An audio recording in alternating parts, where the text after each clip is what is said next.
Welcome back to... I almost said welcome back to Haunted Nights. I am not Haunted Nights. This is Haunted Nights, and I just did an unboxing video for them. But I am not Haunted Nights. What the fuck am I doing? Welcome to the voicemail box of your local friendly Necromancer. Our hours of operation are Monday through Friday, 12 a.m. to 3 a.m. Please leave a detailed message on which human, animal, or vicious hellbeast you would like to resurrect. Your call will be returned within 3 business days to book an appointment. Please ensure to have your down payment of your soul or firstborn child, or the soul or firstborn child of another being if you do not have one, at the time of your appointment. Thank you. It's been a long week, filming this on Friday. I just got out of work, so my brain is kind of fried right now. But anyway, welcome back to the Local Necromancer's Coffee Break, a podcast where we transcend this boring-ass human realm to absorb all of the paranormal juices. I always want an evil laugh after that.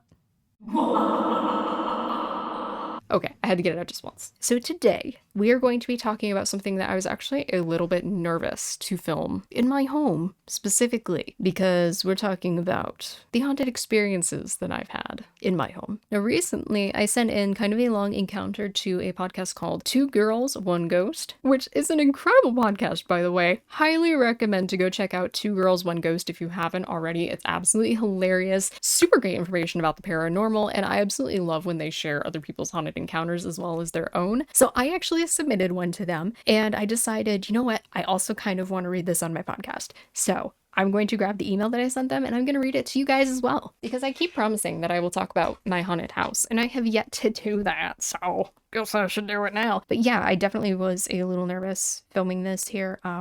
Just because when I film, I tend to have more experiences anyway in my house, and with some of the things that I'm going to be talking about, I think you guys will see why I was a little nervous talking about this on camera. I actually thought about going to a family member's house or something to film this, because I'm like, do I want to unleash something that's going to be mad that I'm talking about it online? But oh well, fuck the one ghost in particular. Not actually, you know what I mean. So my tagline to the girls from Two Girls, One Ghost is, "Grumpy old ghost dislocates my shoulder, a cautionary paranormal tale." I'll try to do dramatic of this, because it's super fun. I wrote, "Hello, ghostesses. My name is Wrenna, and I've been listening to your podcast for a few weeks now. Now it's been over a month, I think. And I couldn't resist sending in an experience of my own. I've been a ghost magnet my entire life, and the nickname stuck when my old boss gave it to me. I worked for a movie theater that apparently hadn't experienced issues with their hauntings in years, until I got hired, of course. He never wanted to work with me solo again after we spent a customer-less shift chasing down each other's mimicked voices in empty theaters and watched an interior door open and slam shut by itself in front of both of us. And of course, my house is haunted. The only spirits in my childhood home where I spent the first 23 years of my life were a couple quiet past loved ones who didn't really make themselves known. So when I moved into a house where I experienced activity from night one, my party trick of being a ghost magnet felt more ominous, because now it affected my home. More specifically, my bedroom. Fuck that, man. I have been involved with paranormal since I was a kid. I have always loved the paranormal. I've loved trying to ghost hunt even as a kid. I was just fascinated by the idea of connecting with spirits and being in haunted locations. I loved it. But it is so different when it's your own home. Because when you're paranormal investigating, you go and you investigate a place overnight or whatever, you come home and you can sleep. You're fine. This is your safe space. So when you live in a haunted location, especially with some of the things I'm going to be talking about, it's a little unnerving. I stay upstairs, where we have a small bedroom, a storage room, and a 3-room master suite. At the time, it was just me and my mom, and I helped take care of her whether she likes it or not. The night we moved in, my new mattress hadn't arrived yet, and I hadn't hauled my old one out to the new house. So I slept on a futon, right here, this exact futon, in the center room of the 3-room suite, which is this room that I'm filming in right now. I was actually sleeping right here. I just pulled this down and I was sleeping. So like when you're in this room, there is a doorway on this wall and a doorway over on this wall. You're right in the center. So I slept on my futon, or I tried to. It's pretty hard to sleep when you feel eyes on you all night. Anytime I looked away or closed my eyes, I could feel something standing in the doorway to the first room watching me. So this room over here where the doorway is goes to my actual, what is now my bedroom. And that is the only way to the hallway. So keep in mind that there is only one entrance and exit to this 3-room suite. It wasn't a pleasant feeling. I've had spirits watch over me in my sleep before, my dad specifically, and the feeling of him is comforting and protective. This thing in the doorway, however, felt unsettled, and very unhappy, almost like it was watching me with held breath to see if I'd measure up to expectations. I told myself I was nervous over sleeping in an unfamiliar home. We hadn't started decorating yet, and most of the upstairs rooms were still empty, so I figured I was creeping myself out. A few weeks later, it was Halloween night. Right before midnight, I let my St. Bernard outside for a potty run, only to find a lone black cat staring at us from the end of the driveway. Now, I love black cats, they're fine. I don't freak out when I see them. I wouldn't have thought much of this superstition-wise if my dog had also noticed it. She's a very excitable girl and barks at anything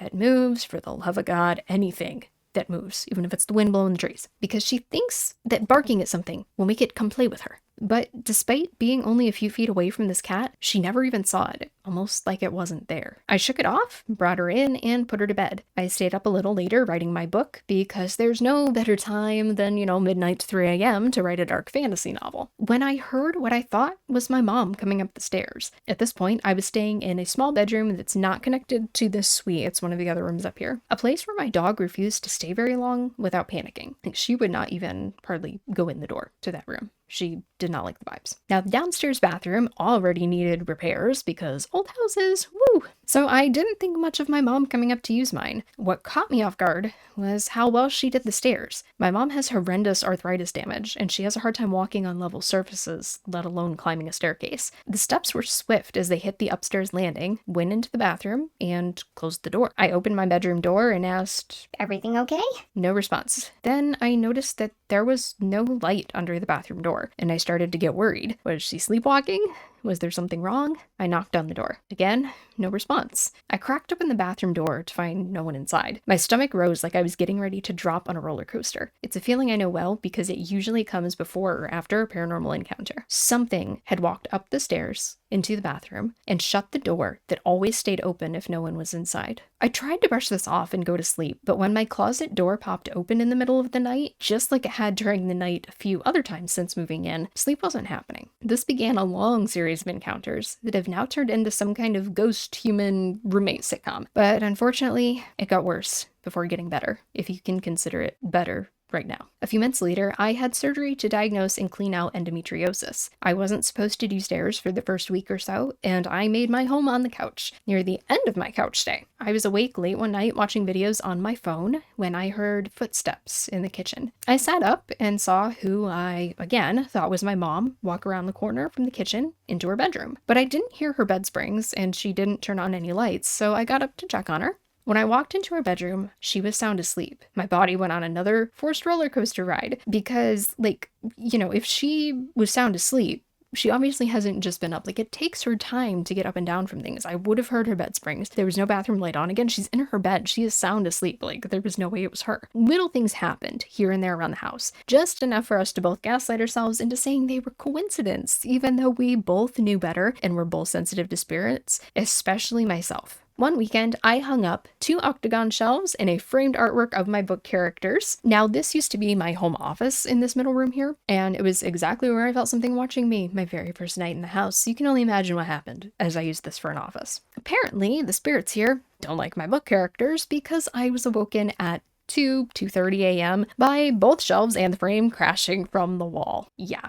Lovely noise. Despite my obvious terror, I tried rolling over to sleep, only to hear another thud from the room. I ignored it, because obviously, if you pay no attention, it's not there. That's how it works, right? I was very wrong, because I woke up the next morning to find that a book had somehow fallen from the top shelf of my bookshelf, which is packed so tightly that I literally struggled just to get books into the shelf, let alone to take something off. So the fact that something had ripped this book from the shelf onto the floor was impossible unless there was actually somebody physically grabbing it. The next evening, I rehung the shelves and the painting, and I wedged the book back in its spot. Nothing happened overnight. So I figured maybe I'm safe. Maybe there was some freak earthquake in the middle of the night. I don't know. Until I came home from work the next day. My mother asked if my shelves had fallen again. I ran upstairs to find that, yes, both shelves and the frame had fallen, and it actually cracked the glass. That is a new frame that is not cracked. I'd had enough. Even though I'd investigated places before, whether they were places I just hung out at or places I worked, I'd always heeded the whole,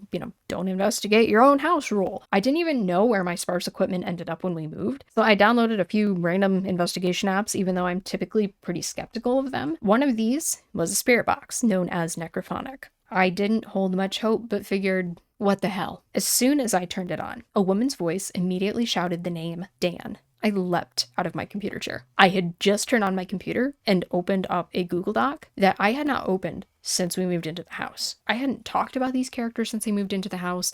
I hadn't opened this document. I hadn't done anything for this story since we moved in. But that document was open on my screen because I was finally going to sit down and work on it. And the character on the page was named Dan. This began a half-hour-long spirit box session, where I believe I may have contacted the spirit of one of the previous owners, a soft-spoken yet firm woman who didn't speak the best English, but she tried very hard to come through. She was afraid of having new owners in the home, and she didn't like change. I assured her that we love and cherish this house the same way she did, and we would do everything we could to protect it and make it safe. The last thing I heard on the spirit box was her first name, which was a very distinct, uncommon foreign name, and thank you. And it really didn't surprise me that it was her that I spoke to that day, because we knew that she had passed away, likely here in the house, and there were rumors that her husband had also passed away in this house. And for their privacy, I'm not going to state either of their names, and that is just because I live in a very small community, and if people do not know whose house I own, because of some of the topics that I'm about to bring up later in this video, that is why I'm not stating either of their names. It is for their own privacy. Activity settled for a long time, but I could never shake the feeling that she hadn't been the full source of the encounters. Her presence didn't feel dominating and borderline angry, just anxious and a little unsettled. Fast forward almost a year later. I moved out of the old bedroom when my brother moved back home, so I figured giving the man with hearing damage my haunted abode with doors popping open at all hours would work out fine. And it has, because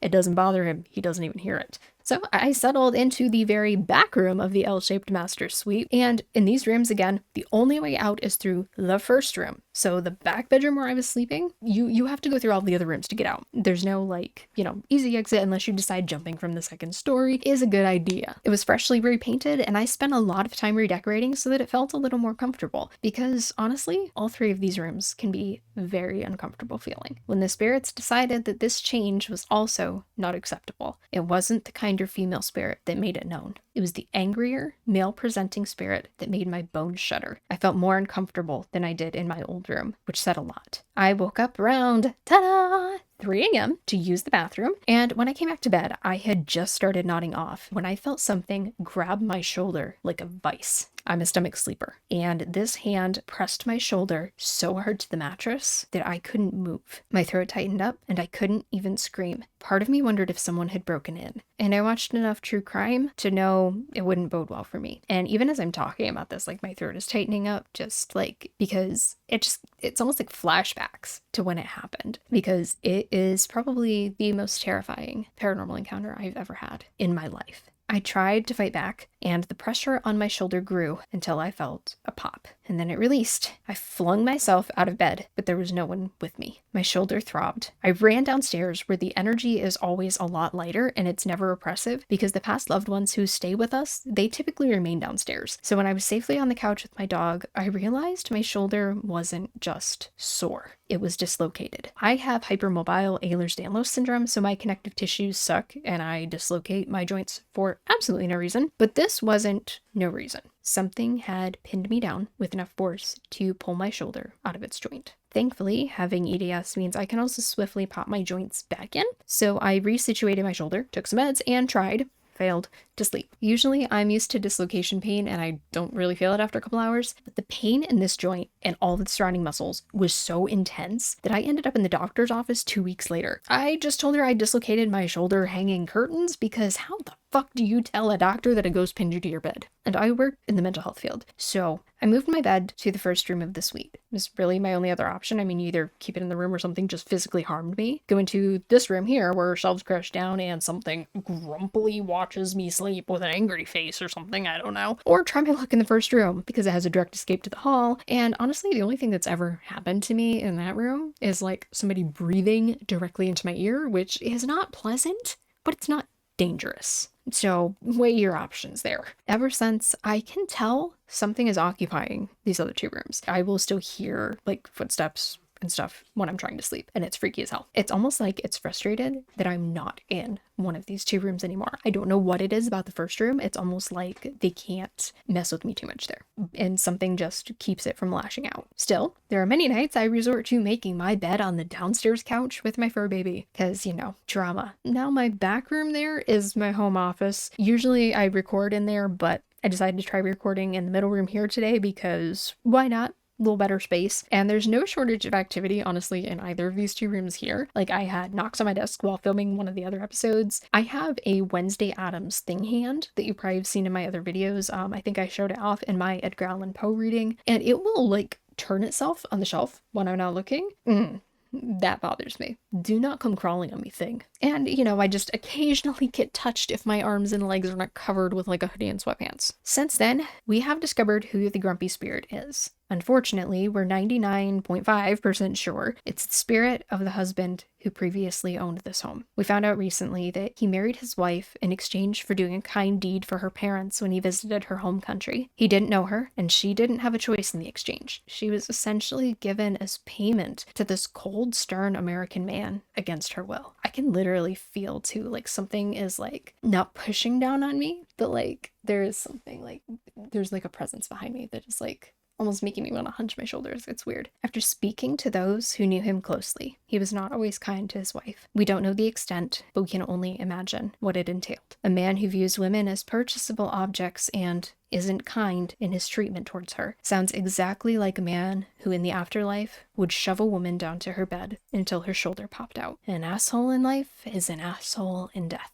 Now we kind of coexist. Pretty sure he hates me, and I'm not overly fond of him myself, but I get my kicks from, you know, harassing him and telling him to fuck off. So if you guys have seen like my other videos and like something creepy will come across Spirit Talker and I'm just like, oh, fuck off. That's why, like, normally I am respectful towards spirits. That's something that's very important in paranormal investigating, is to be kind and respectful. But when it comes to him, hell no, I don't even care. He's an asshole. I'm a usually level-headed paranormal investigator, and I treat spirits with respect, but I have a blast sassing him, roasting him, and telling him to straight up fuck off when he gives me creepy shit or moves my things around. I don't like furniture being forcefully rearranged. It drives me batshit. But that is the story of how I ended up with a grumpy old dead man as my roommate. Yay me. But if he touches my coffee, I will hire Dean Winchester to come and whoop his ass. And that is where I ended it. I mean, it's wild the things that still happen up here, and just the stark difference between upstairs and downstairs in this house is wild. I mean, you can tell downstairs it is family members, past loved ones, all kinds of good, lovely, wholesome spirits.